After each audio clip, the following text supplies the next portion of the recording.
Maya Chen stood outside the big glass doors of Bellacourt restaurant. Her hands shook, but not from the cold Seattle wind. She was hungry, very hungry. For 3 days she had not eaten a real meal. Only small pieces of bread from trash cans and water from public fountains. The 17-year-old girl looked at her reflection in the glass. Her dark hair was messy and dirty. Her clothes were old and torn in some places. Her shoes had holes that let in the cold rain. She knew she looked bad, but she hoped someone would help her. Maya reached into her pocket and pulled out a crumpled $5 bill. It was her last money. She had found it on the street 2 days ago. Maybe the restaurant would sell her something small for $5.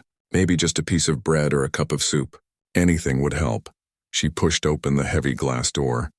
The warm air hit her face. It smelled like good food and expensive perfume. The restaurant was beautiful. Soft music played in the background. People sat at tables covered with white cloth. They wore nice clothes and jewelry. Crystal glasses sparkled under the bright lights. Maya felt very small and dirty in this place. But her hunger was stronger than her fear.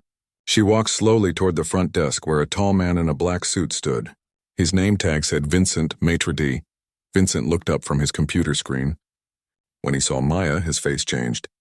His eyes went from friendly to cold in 1 second. He looked at her from head to toe. His nose wrinkled like he smelled something bad. "Excuse me," Maya said in a quiet voice. "I have $5. Can I buy something small to eat? Maybe just bread?" Vincent stepped back. "I'm sorry, but you cannot eat here," he said. His voice was not sorry at all. It was hard and mean. "Please," Maya said. "I'm really hungry. I haven't eaten in 3 days. I just need something small." "This is a high-class restaurant," Vincent said louder. Other people started to look. "We have a dress code. You must be properly dressed to eat here. You are not dressed properly." Maya felt her face get hot. She knew people were staring at her now. Some whispered to each other. A woman at a nearby table pointed at her and shook her head. "I know I don't look good," Maya said, "but I have money. I can pay." Vincent laughed, but it was not a nice laugh. $5? Our cheapest appetizer cost $25. And even if you had the money, you still could not eat here dressed like that. A security guard walked over. He was a big man with thick arms. "Is there a problem here, Vincent?" he asked. "Yes, Tony, please escort this person out of the restaurant," Vincent said. He would not even call Maya a girl or use her name. "Wait," Maya said. "Please, I'm not asking for free food. I have money." But Tony was already walking toward her. "Come on, miss. You need to leave now." Maya backed away. "I just want some food. I'm so hungry." "You're bothering our customers," Vincent said. "If you don't leave now, I will call the police." The word police scared Maya. She had been living on the streets for 6 months. She knew the police would ask questions she could not answer. They might put her in a place she did not want to go. Tony put his hand on her arm. Not hard, but firm. "Let's go," he said. Maya felt tears in her eyes, but she did not cry.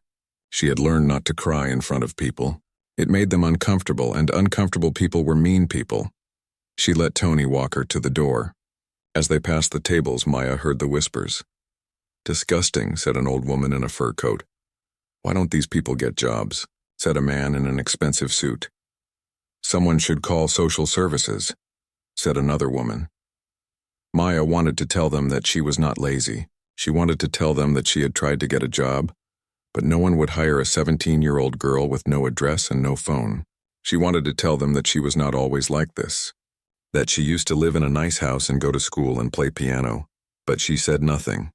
She had learned that trying to explain only made things worse. Tony opened the door and gently pushed her outside. "Sorry, kid," he said quietly. "Rules are rules." The door closed behind her with a soft click. Maya stood on the sidewalk as people walked past her. They did not look at her. To them, she was invisible. Maya sat down on the cold concrete steps outside the restaurant. She put her head in her hands. The hunger in her stomach felt like a sharp pain now. The $5 bill was still in her hand, but it felt useless. She watched through the big windows as people inside ate their expensive food. They cut their meat into small pieces and chewed slowly. They did not hurry.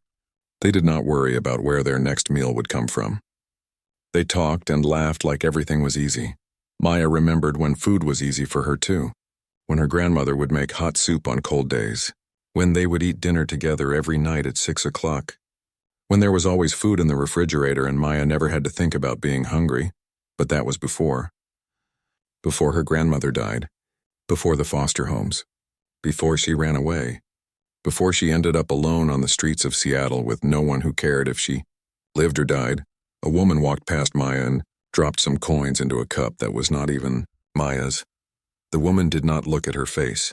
She just dropped the money and walked away fast like Maya might be contagious. Maya picked up the coins. 67 cents. Not enough to buy anything, but she put the money in her pocket anyway. Every cent mattered when you had nothing.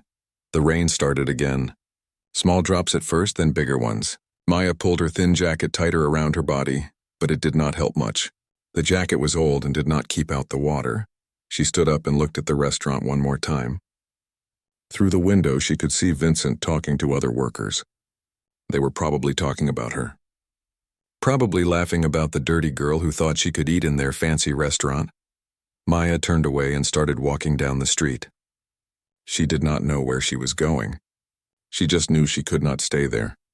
The hunger in her stomach was getting worse, and the rain was making her clothes wet and cold. As she walked, Maya thought about her grandmother's piano. The old black piano that sat in their living room. Her grandmother had taught her to play when she was little. Music, her grandmother used to say, is the one thing no one can take away from you. Even when you have nothing else, you still have the music in your heart. Maya wondered if that was true. Right now, with her stomach empty and her clothes wet, the music felt very far away. Maya walked slowly down the wet street. The rain made everything look gray and sad. Cars drove past her, splashing water from the puddles. No one stopped to help. No one even looked at her. Her stomach hurt more now. The pain was sharp and constant. She had felt this pain before, but it never got easier. Maya pressed her hand against her stomach and kept walking. She did not know where to go. The shelter was full again. She had tried yesterday, but they turned her away. Come back tomorrow, they said. But tomorrow was today, and she was still on the street. Maya turned a corner and found herself behind the Bellacourt restaurant. There was a small alley here with trash cans and delivery trucks. The smell of food came from the kitchen windows.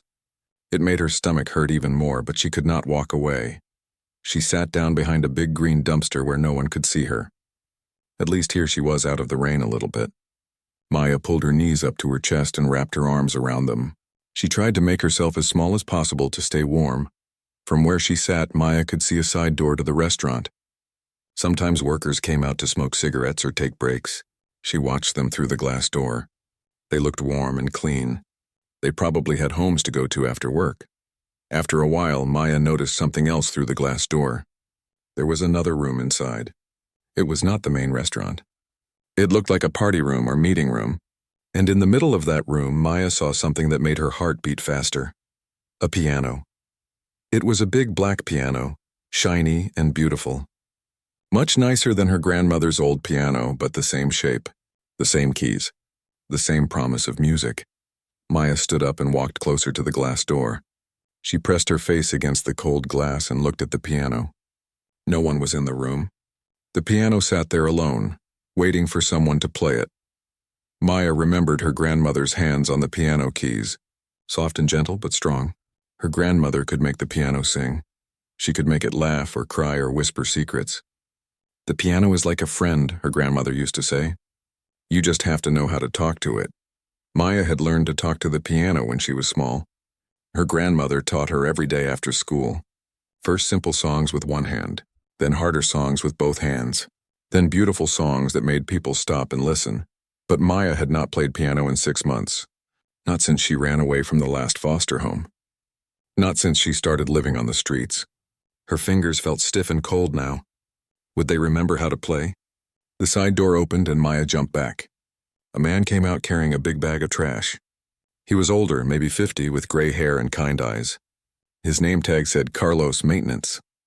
Carlos threw the trash bag into the dumpster. Then he saw Maya hiding behind it. Hey there, he said softly. You okay? Maya was ready to run. Most adults meant trouble for kids like her. But Carlos did not look angry or scared.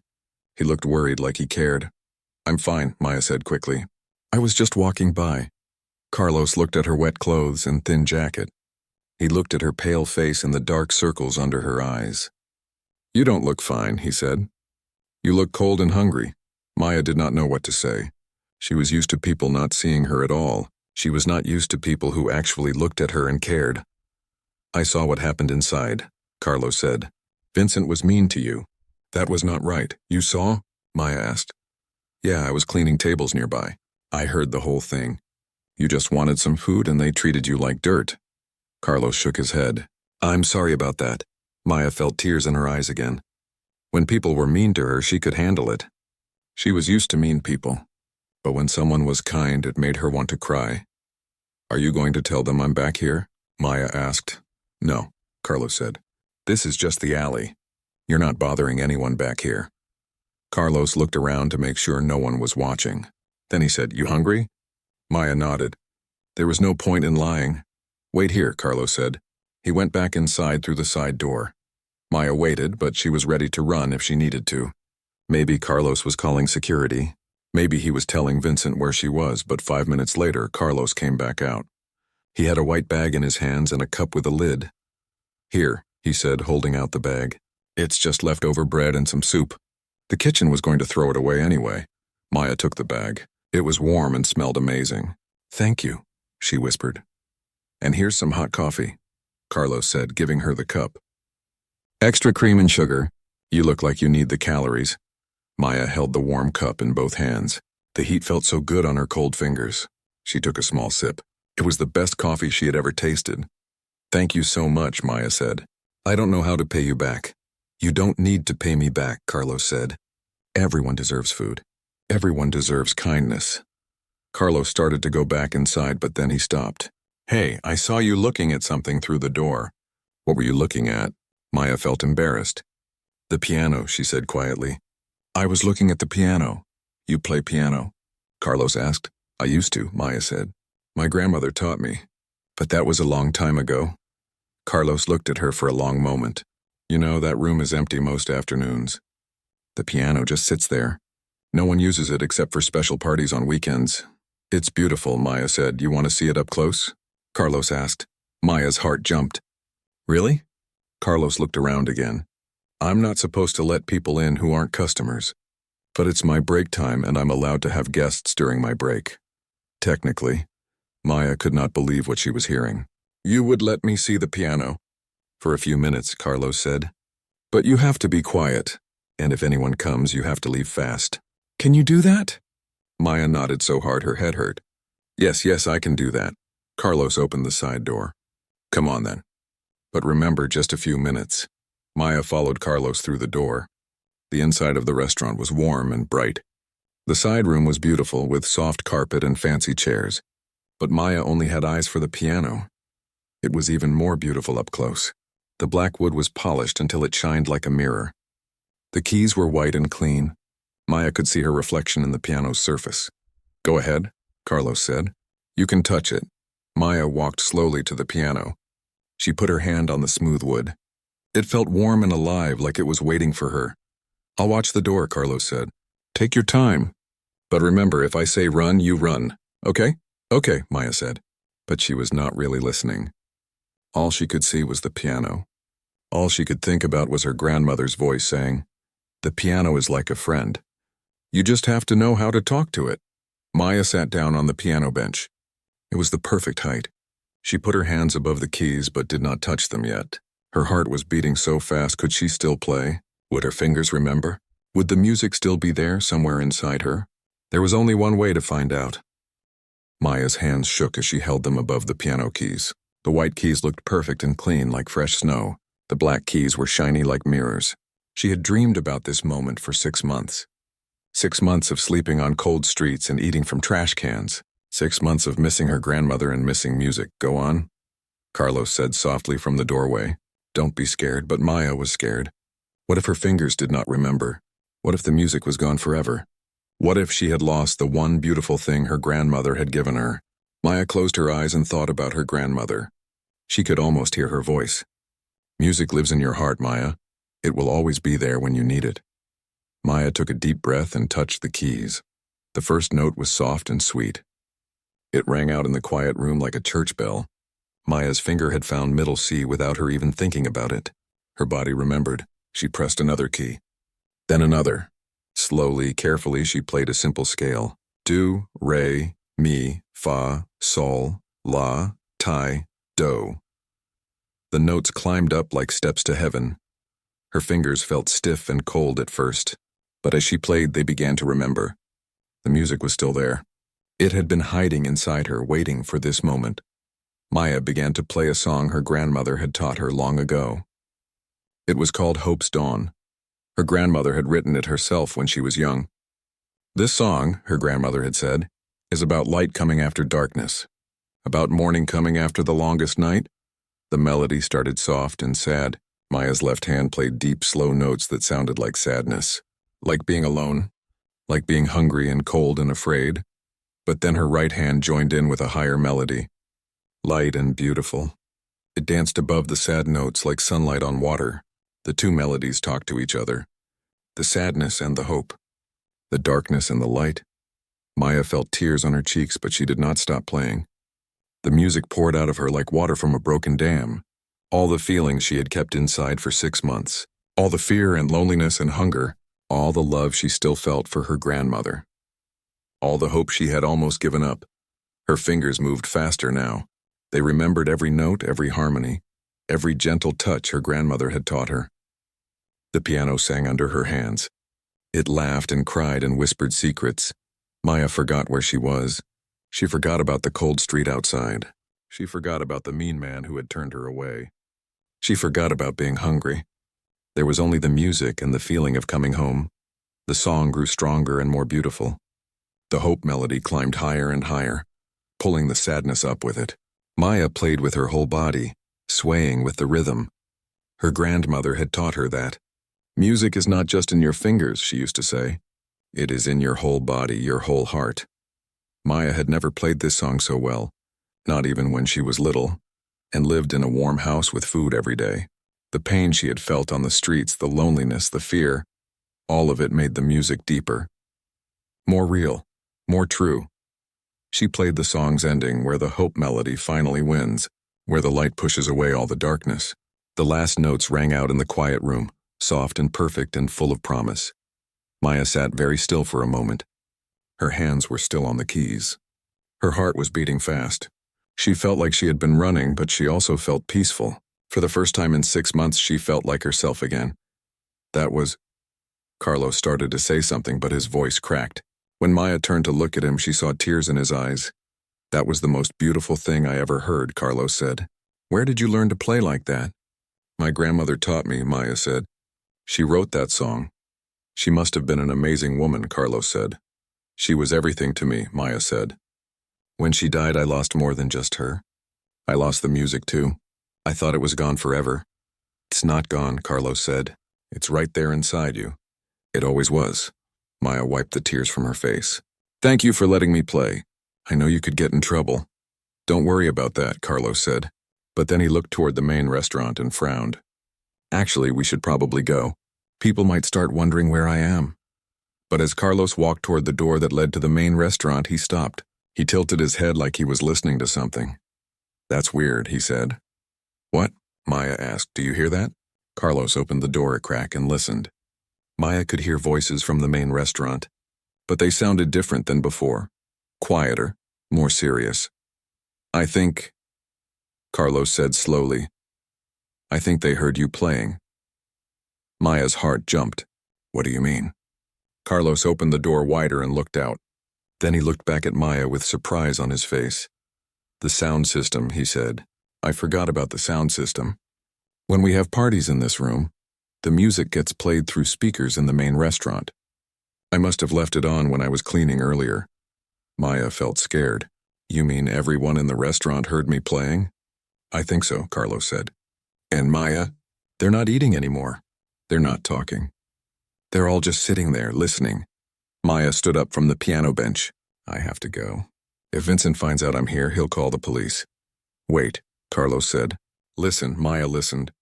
The voices from the main restaurant were very quiet.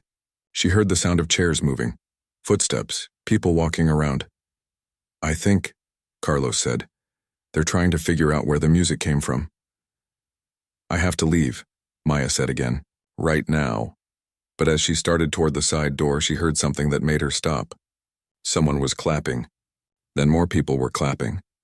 The applause got louder and louder. "They're clapping for you," Carlos said with wonder in his voice. "Maya, they're clapping for your music." Maya did not know what to think. People were clapping for her? The same people who had stared at her like she was dirt? The same people who had whispered mean things about her? "I don't understand," Maya said. "Your music," Carlos said. "It was so beautiful that it made them forget everything else. It made them forget about your clothes or where you came from. All they heard was the most beautiful music they had ever heard." The clapping continued. Maya could hear voices now, too. People talking excitedly. Someone said, "Who was that?" Someone else said, "Where did that music come from?" "Maya," Carlos said, "I think you should stay. I think something amazing is about to happen." But Maya was still scared.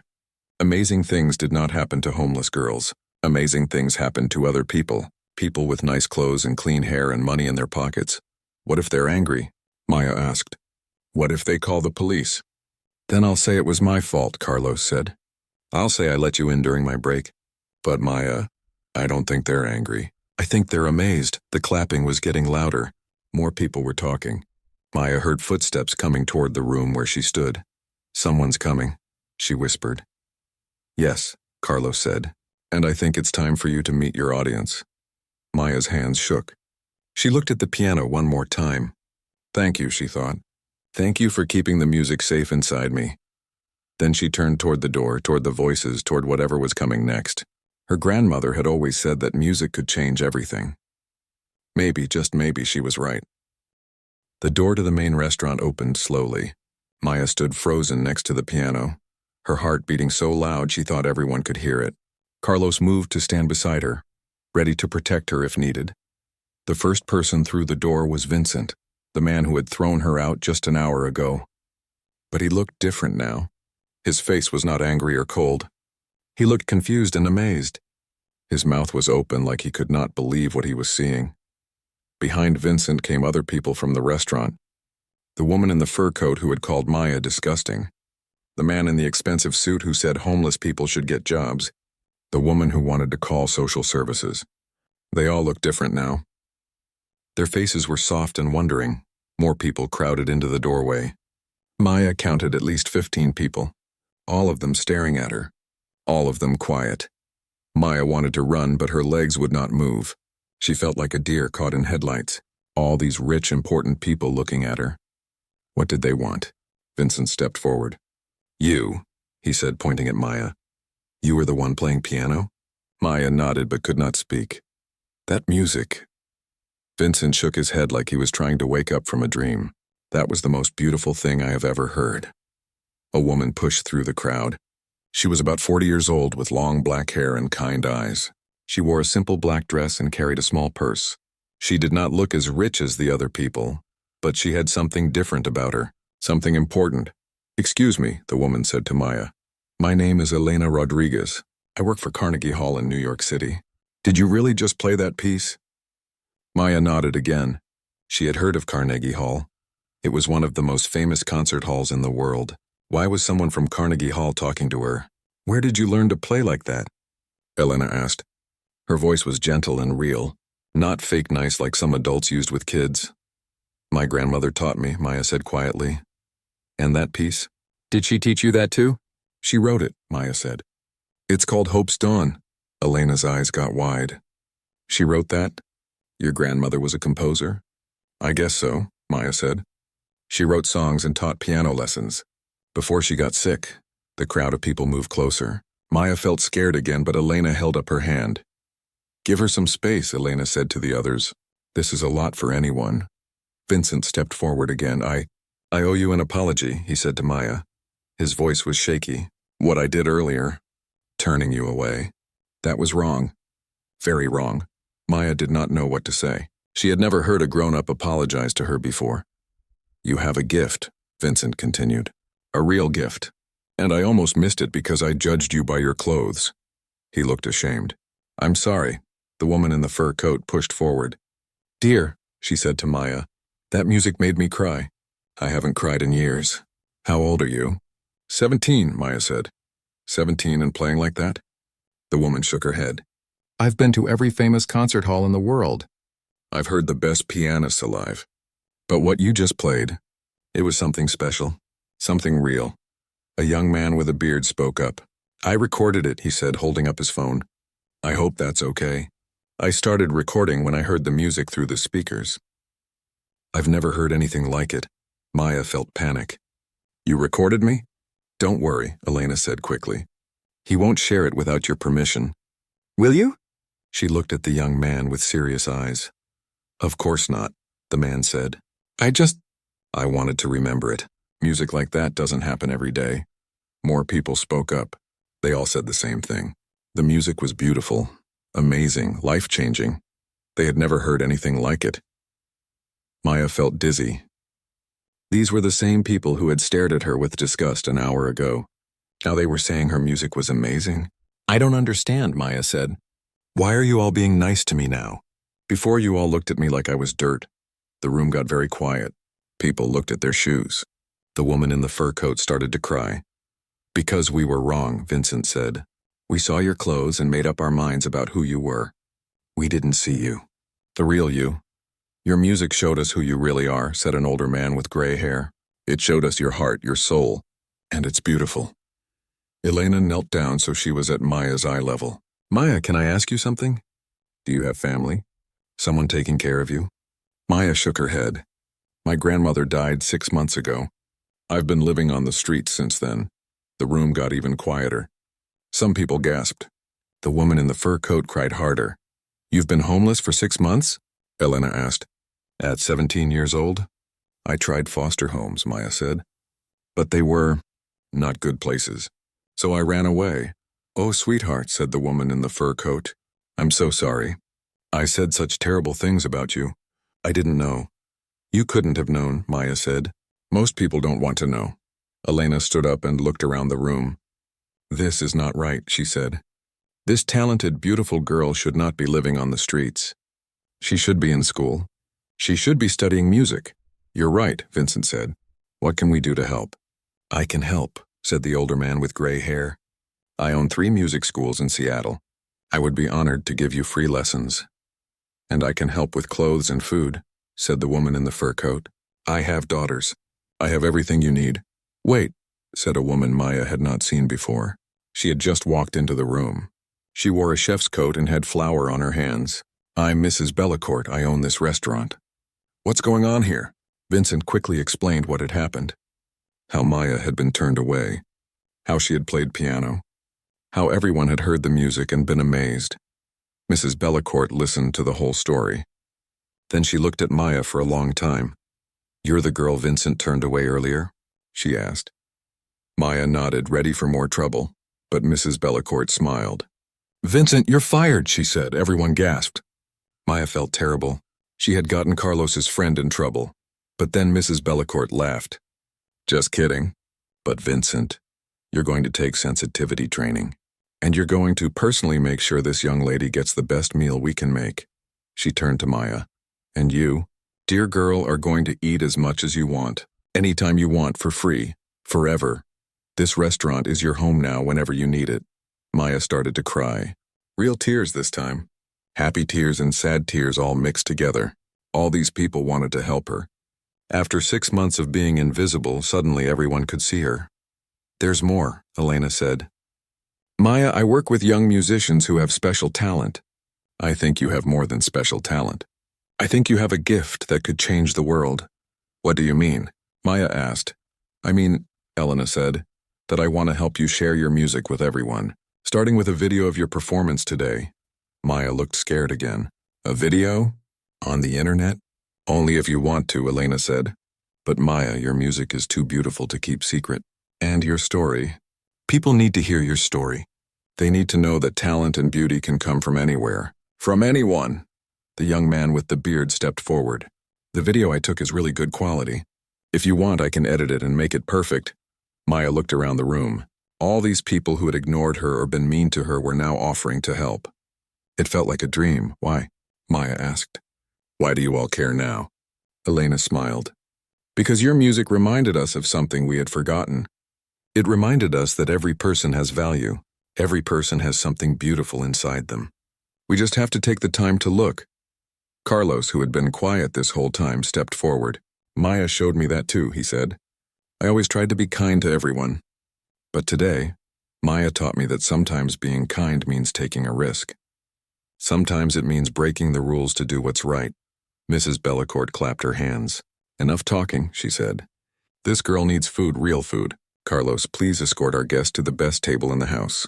And Maya, order anything you want. Everything is free. As the crowd started to move toward the main restaurant, Elena pulled Maya aside. Maya, she said quietly, I want you to think about something. In 3 days, I have to be back in New York for a concert at Carnegie Hall.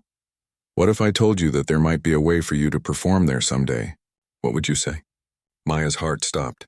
Carnegie Hall, her, a homeless girl who hadn't played piano in 6 months.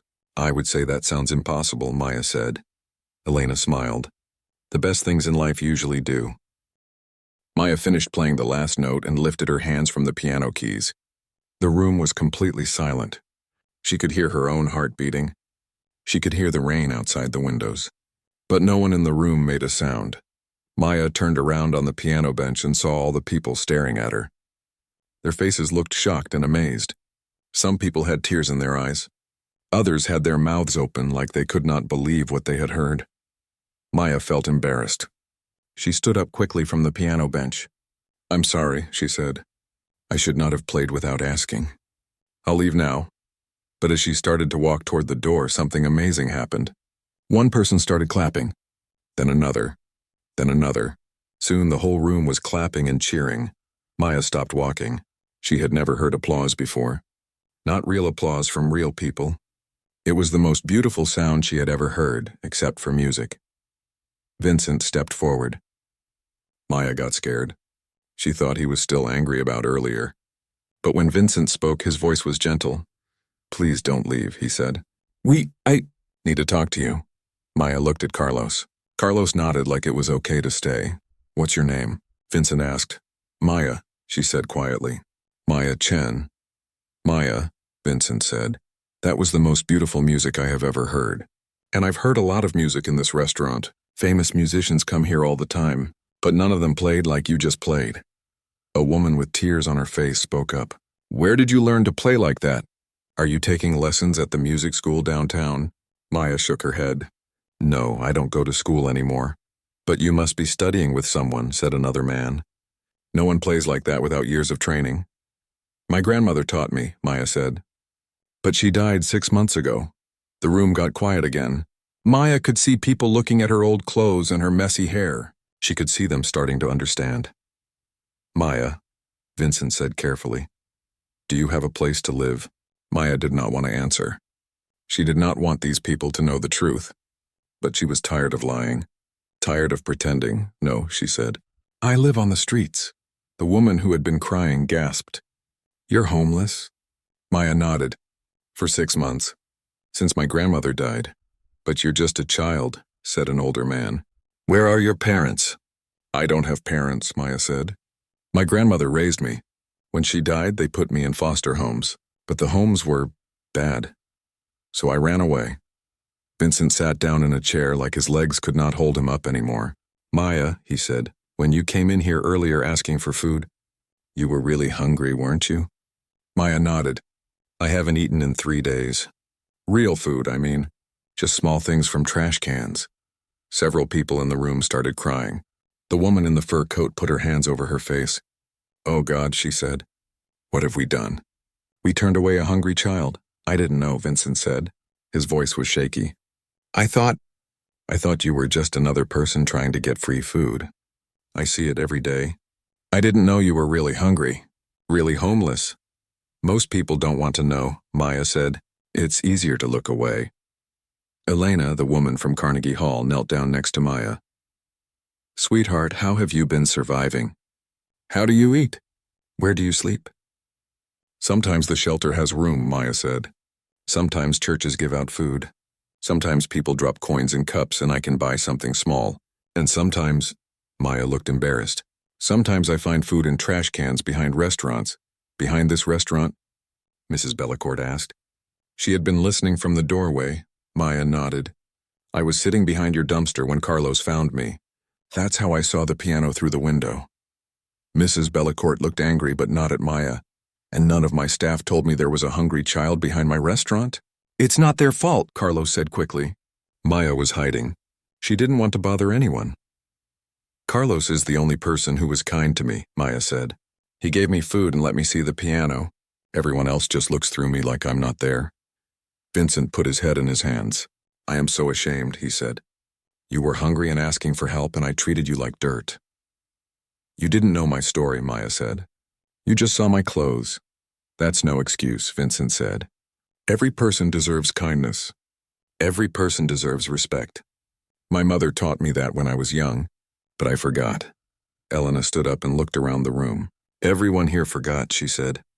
We all made judgments about Maya without knowing who she really is. We saw a homeless girl and decided she wasn't worth our time. But then you played, said the woman in the fur coat. And your music showed us who you really are inside. Music doesn't lie, said the older man. Music comes from the soul, and your soul is beautiful, Maya. Maya did not know what to say. She had never heard adults talk like this before. Usually adults made decisions about her without asking what she thought. They moved her from place to place like she was furniture. They never asked about her dreams or her feelings. Maya, Elena said, can you tell us more about your grandmother? She must have been an amazing teacher. Maya smiled for the first time.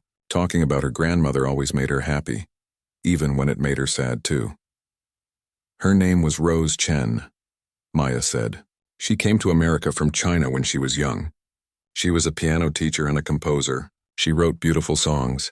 The song you just played, Elena said. Hope's Dawn, she wrote that? Yes, it was her favorite. She said it was about finding light in dark times, about how morning always comes even after the longest night. She sounds like a wise woman, Elena said. She was everything to me, Maya said. She taught me to read music before I could read words. She taught me that music was a language that everyone in the world could understand. How long did you study with her? Asked the older man. Every day since I was 4 years old, Maya said. Every day after school we would sit at the piano together. She taught me classical music and jazz and songs from China. She taught me how to make the piano sing. 13 years of training, Elena said with wonder, and with a teacher who was also a composer. That explains a lot. When she got sick, Maya continued, she could not teach lessons anymore. We had no money. We lost our house. But even in the hospital, she made me promise to keep playing. She said the music would take care of me if I took care of the music. And you haven't played since she died? Vincent asked. I couldn't, Maya said. The foster homes didn't have pianos. And on the streets? There are no pianos on the streets. Until today, Carlos said. Until today, Maya agreed. I thought the music was gone forever. But when I sat down at your piano, it all came back. Like my grandmother was sitting next to me, guiding my hands. Elena wiped tears from her eyes. Maya, your grandmother was right. The music did take care of you. It brought you here today. It made all of us see who you really are. What happens now? Maya asked. She was scared to hope, but she could not help it. Now, Mrs. Bellecourt said, you eat. Carlos, please take Maya to our best table. Order her anything she wants. Everything is free. And after that, Elena said, we talk about your future. Because Maya, a talent like yours should not be wasted. A gift like yours should be shared with the world. But I'm just a homeless girl, Maya said. Nobody important. No, Elena said firmly. You are Maya Chen, granddaughter of Rose Chen, composer of Hope's Dawn. You are a pianist with more talent in your little finger than most people have in their whole body. And after today, you will never be homeless again. Maya felt dizzy. Could this really be happening? Could her life really change in one day just from playing piano? I don't understand, Maya said. Why do you all want to help me now? Vincent answered. Because your music reminded us of something we had forgotten. It reminded us that every person has value, that talent and beauty can come from anywhere, that we should never judge people by what they look like on the outside. And because, Elena added, someone with your gift should not be living on the streets. You should be studying and learning and sharing your music with the world. Maya looked around the room at all the faces looking back at her. For 6 months she had been invisible. Now suddenly everyone could see her. Really see her, is this real? Maya asked. Or am I dreaming? Carlos smiled. It's real, Maya. Sometimes life changes in a single moment. Sometimes all it takes is one person willing to listen. Or in your case, Elena said, one person willing to play. Vincent walked over to Maya and gently took her arm. Not like before when he was making her leave.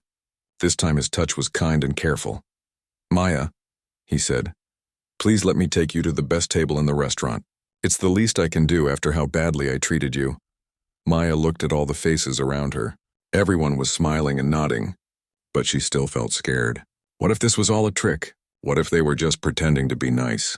It's okay, Carlos said softly. I'll come with you. These are good people, Maya. They really want to help. Vincent led Maya through the door into the main restaurant. The room was even more beautiful than she remembered. The lights sparkled like stars.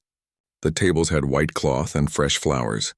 Everything smelled like expensive food and perfume. But something was different now. Instead of staring at her with disgust, people looked at her with wonder. They whispered to each other, but not mean things. Maya heard words like amazing and beautiful and talented. Vincent brought her to a table by the big window. It was the best table in the restaurant.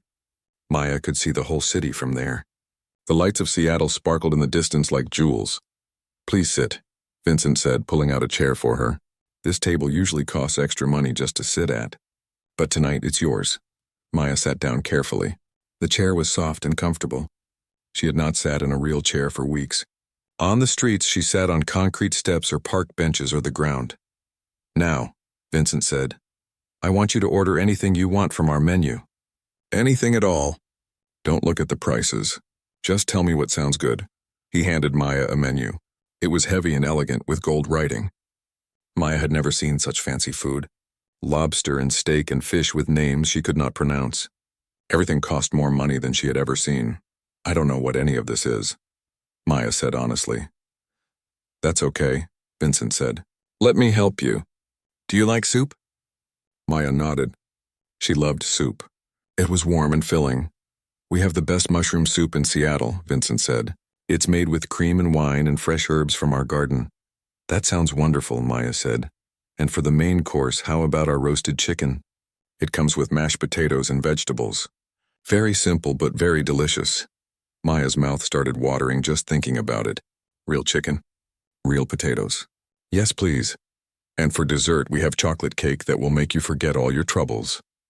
Vincent wrote down Maya's order and handed it to a waiter. Rush this order, he told the waiter. And make sure everything is perfect. While they waited for the food, other people from the piano room came over to Maya's table. They all wanted to talk to her. To learn more about her story, Elena sat down across from Maya. Can I ask you something personal?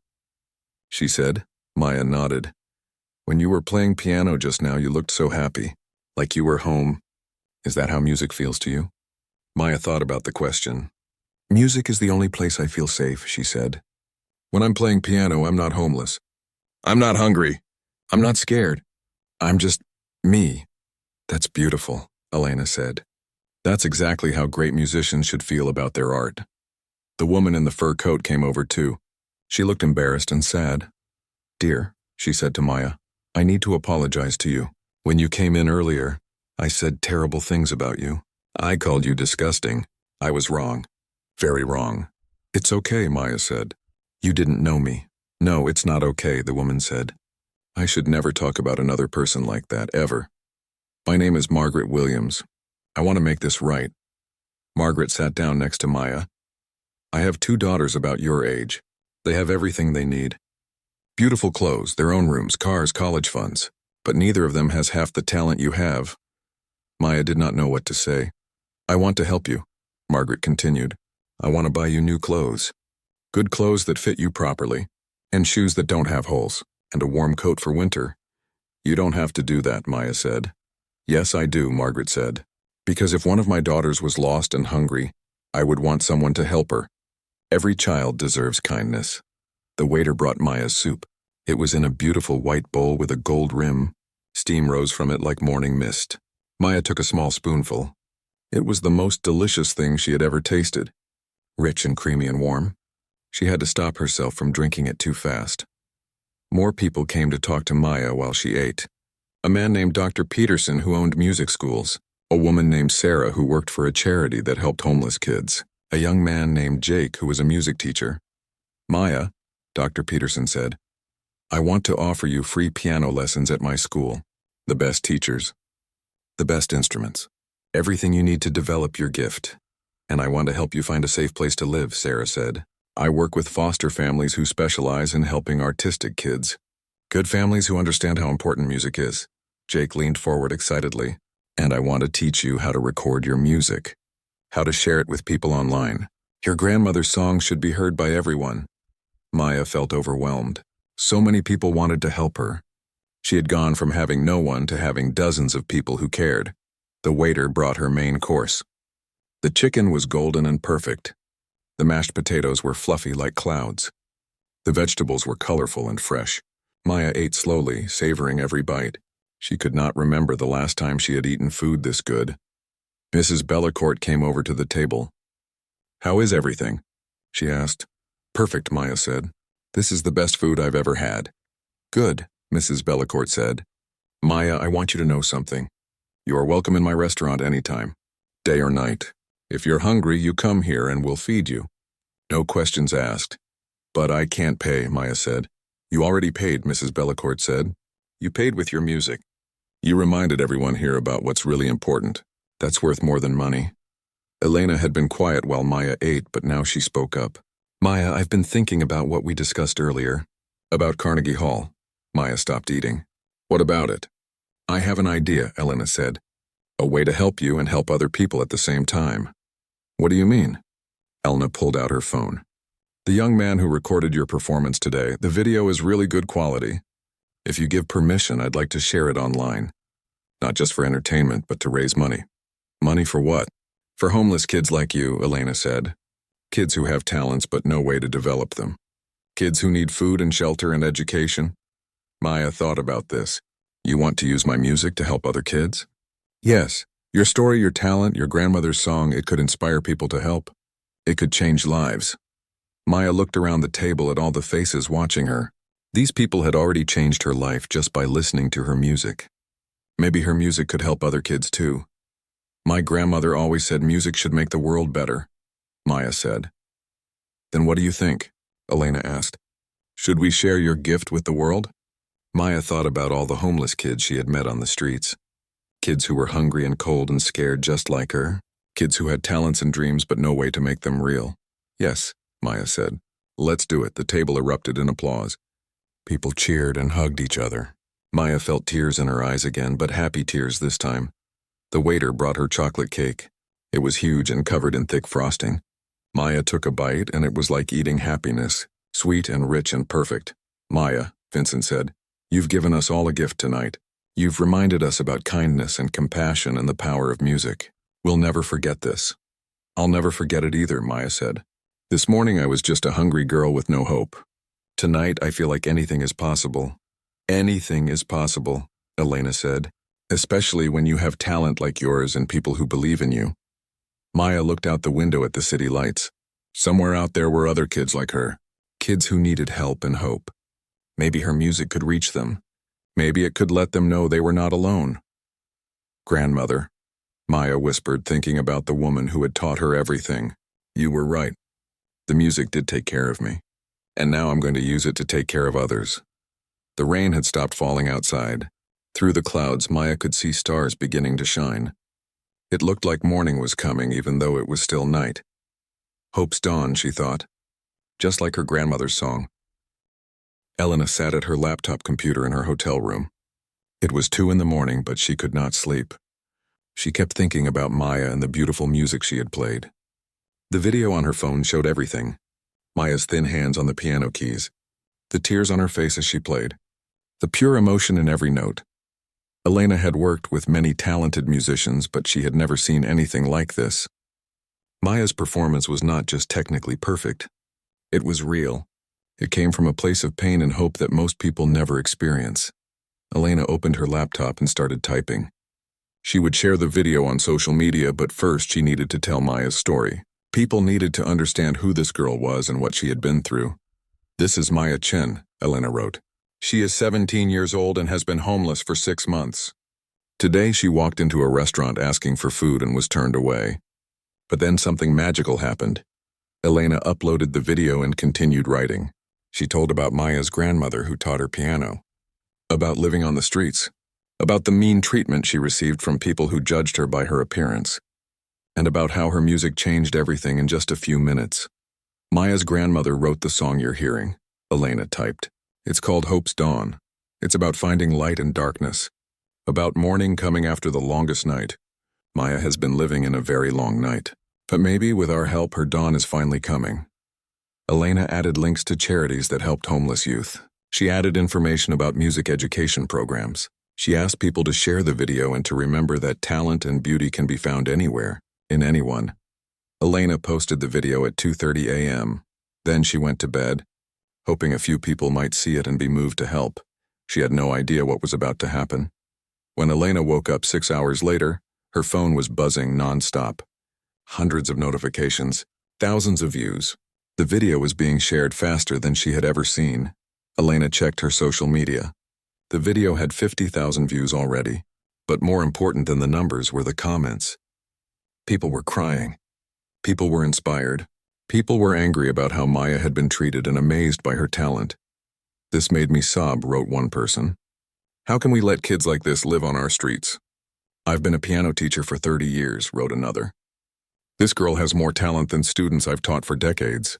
Someone please help her. I was homeless as a kid too, wrote a third person. I know exactly how she feels. Music saved my life also. By noon, the video had 500,000 views. Local news stations in Seattle were calling Elena's phone. They wanted to interview Maya. They wanted to know more about her story. Elena called Maya right away. Margaret Williams had taken Maya shopping for new clothes and had given her a phone so people could reach her. Maya, Elena said when Maya answered. Something incredible is happening. The video of you playing piano has been seen by 500,000 people. Everyone wants to help you. 500,000. Maya could not believe it. That's impossible. It's true. And it's still growing. People are sharing your story all over the world. They're donating money to help homeless kids. They're talking about the power of music. Maya, you're making a difference. On the other end of the phone, Maya was quiet for a moment. I just played piano, she said finally. I didn't mean to make such a big thing happen. That's what makes it so powerful, Elena said. You weren't trying to be famous. You were just being yourself. Being real. People can tell the difference. By evening, the video had 2 million views. News reporters were standing outside the Bellecourt restaurant. Mrs. Bellecourt had to hire extra security to keep the crowds under control. Maya sat in Margaret Williams' guest bedroom, watching the news on TV. She could not believe she was seeing herself on television. The news anchor was talking about her like she was important. The story of Maya Chen has touched hearts around the world, the anchor said. This homeless teenager's piano performance has been viewed millions of times. Donations to homeless youth charities have increased by 300% in just one day. Margaret knocked on the bedroom door. Maya, there's someone here to see you. Maya went downstairs and found a woman with a camera crew in the living room. The woman introduced herself as a reporter from the national news. Maya, the whole country is talking about you, the reporter said.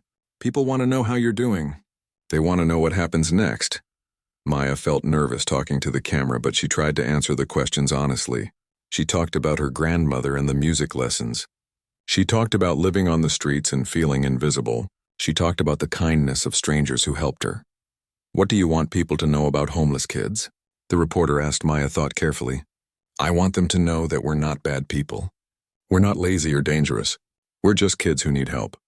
We have dreams and talents just like everyone else. We just need someone to give us a chance. And what about your music? What does it mean to you? Music is my language, Maya said. It's how I talk to the world. My grandmother taught me that music can heal hearts and bring people together. I think she was right.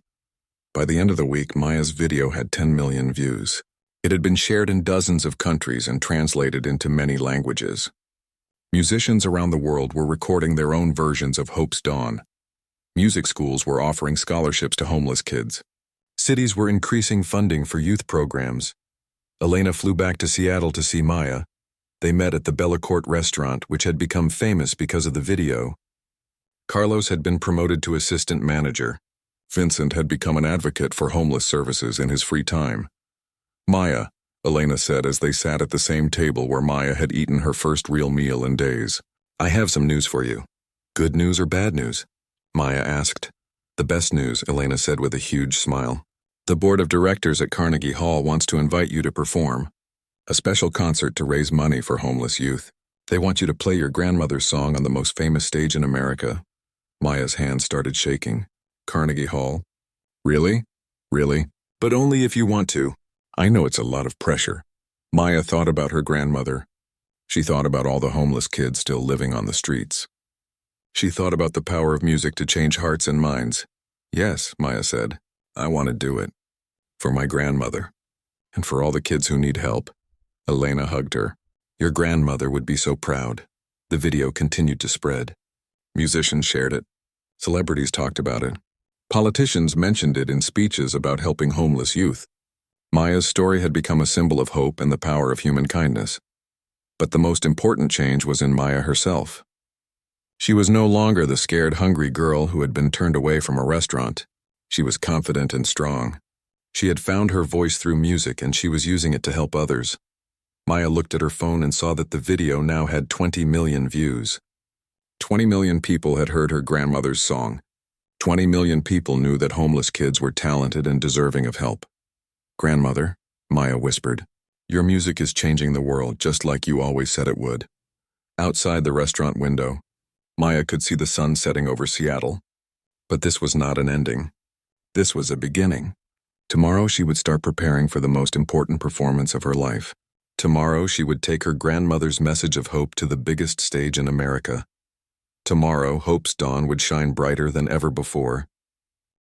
3 months later, Maya stood backstage at Carnegie Hall in New York City. She wore a beautiful black dress that Margaret had bought for her. Her hair was clean and styled. Her hands were soft and well cared for. She looked like a different person from the hungry girl who had been turned away from a restaurant. But inside, Maya felt the same. She felt nervous and excited and grateful. Most of all, she felt her grandmother's presence with her, like Rose Chen was standing right beside her. You ready for this? Elena asked, appearing beside Maya with a warm smile. Maya looked out at the stage through a small opening in the curtain. Carnegie Hall was packed with people. Every seat was filled. There were famous musicians in the audience, rich people who had donated money, homeless kids who had been given free tickets. Everyone was here for the same reason, to hear Maya play and to support homeless youth. I think so, Maya said. I've practiced the song 1,000 times in the last 3 months, but it still feels like a dream. It's not a dream, Elena said. You earned this. Your music earned this. Maya thought about everything that had happened since that day at the restaurant. She had been accepted to the Juilliard School of Music with a full scholarship. Margaret and her family had become Maya's legal guardians, giving her a real home for the first time in months. Dr. Peterson had been giving her advanced piano lessons to prepare for Juilliard, but most importantly, Maya's story had inspired real change. The video of her playing had raised over $2 million for homeless youth programs. Cities across the country had opened new shelters and music programs for kids on the streets. Maya had received thousands of letters from homeless kids saying her story gave them hope. Maya, Elena said, before you go on, I want you to know something. Tonight is not just about your performance. Tonight is about your grandmother's legacy. Her song is going to be heard by millions of people around the world. Her message of hope is going to reach kids who need it most. Maya nodded. She could feel tears starting, but she blinked them away. She needed to be strong for her performance. A stage manager appeared. 5 minutes, Maya, he said. Maya walked to the piano that sat in the wings. It was the same type of grand piano her grandmother had always dreamed of owning. Maya sat down and played a few quiet notes to warm up her fingers. The sound was perfect, rich, and clear. Grandmother, Maya whispered, I wish you could be here to see this. I wish you could know that your music is helping so many people. But somehow Maya felt like her grandmother could see. She felt like Rose Chen was proud and happy and at peace. The stage manager came back. It's time, Maya. Maya walked onto the stage of Carnegie Hall. The lights were bright and warm. The audience was silent with anticipation. Maya had never seen so many people in one place, all looking at her. But as Maya walked to the piano, she was not scared. She felt calm and ready. This was what she was meant to do. This was why she had survived the streets. This was why she had kept the music alive in her heart. Vincent from the restaurant was in the front row. He had flown all the way from Seattle to introduce Maya's performance. He walked onto the stage with a microphone. "Ladies and gentlemen," Vincent said, his voice carrying clearly through the hall. "3 months ago, I made a terrible mistake. A young girl came to my restaurant asking for food, and I turned her away. I judged her by her appearance and decided she was not worthy of kindness." The audience was completely quiet, listening to every word, but then Vincent continued. "This young girl sat down at a piano and played the most beautiful music I had ever heard. Her music showed me who she really was. Not a homeless girl to be ignored, but a talented artist with a gift to share with the world." Vincent looked at Maya and smiled. "Maya Chen taught me that we should never judge people by what they look like on the outside. She taught me that talent and beauty can be found anywhere, in anyone. Tonight she's going to share her grandmother's music with all of you. Please welcome Maya Chen." The audience applauded as Vincent left the stage. Maya sat down at the piano bench and adjusted it to the right height. She looked out at all the faces watching her. She saw Margaret and her family. She saw Carlos, who had been promoted again, and was now the manager of the restaurant's community service program. She saw Dr. Peterson and Sarah and Jake and all the other people who had helped her. But most importantly, she saw the group of homeless kids who had been given special seats in the front section. Kids who looked just like Maya had looked 3 months ago. Hungry and scared and hoping for something better. Maya placed her hands on the piano keys. The hall was so quiet she could hear people breathing. "This song is called Hope's Dawn," Maya said into the microphone near the piano. "My grandmother, Rose Chen, wrote it when she was young and far from home. She wrote it about finding light in darkness, about morning coming after the longest night." Maya paused and looked directly at the homeless kids in the audience. "This song is for everyone who feels lost or alone, for everyone who has ever been hungry or cold or scared, for everyone who thinks nobody cares about them. This song says that hope never dies, that dawn always comes, that you are not alone." Maya began to play. The first notes were soft and sad. Just like that day in the restaurant, the melody spoke of loneliness and fear and nights spent sleeping on cold concrete. But then the hope theme entered, gentle and beautiful, light dancing on dark water. As Maya played, she thought about her journey. From her grandmother's living room to the streets of Seattle to this magnificent stage, every note told part of her story. Every phrase carried a message of survival and strength. The audience sat completely still, mesmerized by the music. Some people cried. Others smiled with wonder. The homeless kids in the front row listened with their whole bodies, understanding every emotion in the song. Maya played the middle section where hope and sadness danced together, each making the other more beautiful. This was the part that represented the kindness of strangers. Carlos giving her food, Elena believing in her talent, Margaret opening her home, Vincent learning to see beyond appearances. Then came the final section where hope soared above everything else, where the sun finally rose after the longest night. Maya played with all her heart, her whole body moving with the music. This was her dawn. This was the morning she had been waiting for. The last notes rang out in the perfect acoustics of Carnegie Hall. Maya lifted her hands from the keys and sat still for a moment, letting the music fade into silence. Then the audience exploded. Everyone stood up and clapped and cheered. The applause went on and on, rolling through the hall like thunder. People wiped tears from their eyes as they clapped. The homeless kids in the front row were on their feet, clapping the hardest of all. Maya stood up and bowed. As she did, she saw something that made her heart full. A large screen above the stage showed the amount of money being donated in real time as people used their phones to give to homeless youth programs. The number kept climbing: $500,000, $750,000, $1,000. Vincent came back on stage with the microphone. "Ladies and gentlemen," he said when the applause finally died down, "Maya Chen." The applause started again, even louder than before. Maya walked to the microphone. "Thank you," she said. "Thank you for listening to my grandmother's music. Thank you for caring about kids who have nowhere to go." She looked out at the homeless kids again. 6 months ago, I was sleeping on the streets. I was hungry and scared, and I thought nobody cared if I lived or died. But I was wrong. There are good people everywhere. People who will help if we just give them the chance to see who we really are. Maya's voice got stronger. To every kid out there who feels invisible, who feels forgotten, you are not invisible to me. You matter. Your dreams matter. Your talents matter. Don't give up hope. Dawn is coming. The applause started again, but Maya held up her hand. She had more to say. This concert tonight has raised over $1 million for homeless youth programs. But more important than money, it has raised awareness. People are talking about this problem now. People are looking for ways to help. Maya smiled through her tears. My grandmother always said that music could change the world. She was right. But it's not just the music that changes things. It's the people who listen. It's the people who care. It's the people who see beyond appearances to the heart underneath. Maya looked up toward the ceiling of Carnegie Hall, as if she could see through it to heaven itself. Grandmother, your song has traveled around the world. Your message of hope has reached millions of people. Your music is still changing lives just like you always said it would. The audience was completely silent, hanging on every word. 6 months ago, I had nothing, Maya continued. No home, no family, no future. Tonight I have everything. I have a family who loves me.